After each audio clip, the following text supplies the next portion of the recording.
सभी को जय श्री राधे।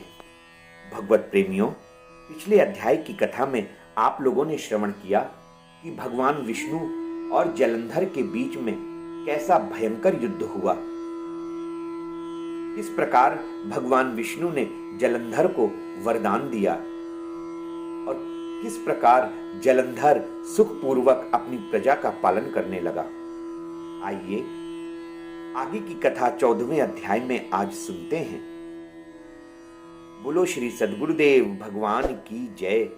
मातृदेवो भव पितृदेवो भव, बोलिए लाडली लाल की जय।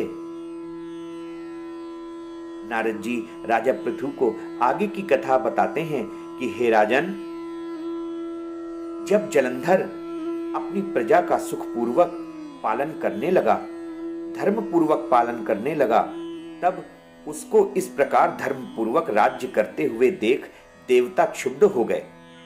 उन्होंने देवादिदेव भगवान शंकर का मन में स्मरण किया। तब भक्तों की कामना पूर्ण करने वाले भगवान शंकर ने नारद जी को बुलवाया और उनसे कहा कि देव कार्य की इच्छा से मैंने तुम्हें बुलवाया है। शंभु भक्त नारद जी शिव जी की आज्ञा से देवपुरी में गए। इंद्रादिक सभी देवता व्याकुल हो शीघ्रता से उठ नारद जी को उत्कंठा भरी दृष्टि से देखने लगे। अपने सब दुखों को कहकर देवताओं ने अपने कष्टों को नष्ट करने की प्रार्थना की। तब नारद जी ने कहा कि मैं सब कुछ जानता हूं, इसलिए अब मैं दैत्यराज जलंधर के पास जा रहा हूं। ऐसा कह नारद जी देवताओं को आश्वासित कर जलंधर की सभा में आए। जलंधर ने नारद जी के चरणों की पूजा कर हंसते हुए कहा कि हे ब्राह्मण, कहिए आप कहां से आ रहे हैं, यहां कैसे आए? मेरे योग्य जो सेवा हो उसकी आज्ञा दीजिए। नारद जी प्रसन्न होकर बोले कि हे महाबुद्धिमान जलंधर, तुम धन्य हो।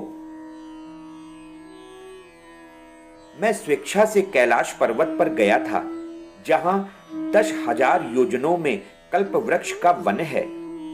वहां मैंने सैकड़ों कामधेनुओं को विचरते हुए देखा तथा यह भी देखा कि वह चिंतामणि से प्रकाशित परम दिव्य, अद्भुत और सब कुछ स्वर्णमय है।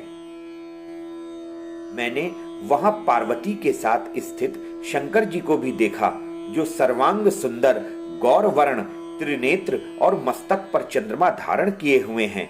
उन्हें देखकर मुझे बड़ा आश्चर्य हुआ कि इनके समान समृद्धिशाली त्रिलोकी में कोई भी नहीं है, या कोई है। उसी समय मुझे तुम्हारी समृद्धि का स्मरण हो आया और उसे देखने की इच्छा से ही मैं तुम्हारे पास चला आया हूं। यह सुन जलंधर को बड़ा हर्ष हुआ। उसने नारद जी को अपनी सब समृद्धियां दिखला दी। उसे देख नारद जी ने जलंधर की बड़ी प्रशंसा की और कहा कि निश्चय ही तुम त्रिलोकी पति होने के योग्य थे। ब्रह्मा जी का हंस युक्त विमान तुम ले आए हो और द्युलोक, पाताल लोक और पृथ्वी लोक पर जितने भी रत्नादि हैं, सब तुम्हारे ही तो हैं। ऐरावत, उच्चैश्रवा घोड़ा, कल्प वृक्ष और कुबेर की निधि भी तुम्हारे पास है। मणियों और रत्नों के ढेर भी तुम्हारे ही पास हैं।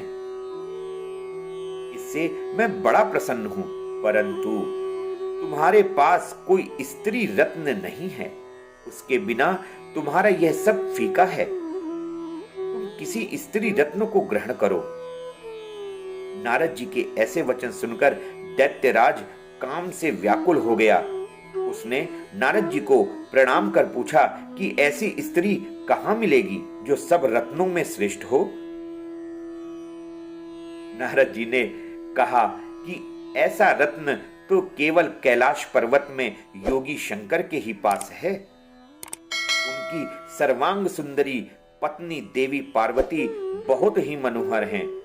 उनके समान सुंदरी मैं किसी को नहीं देखता।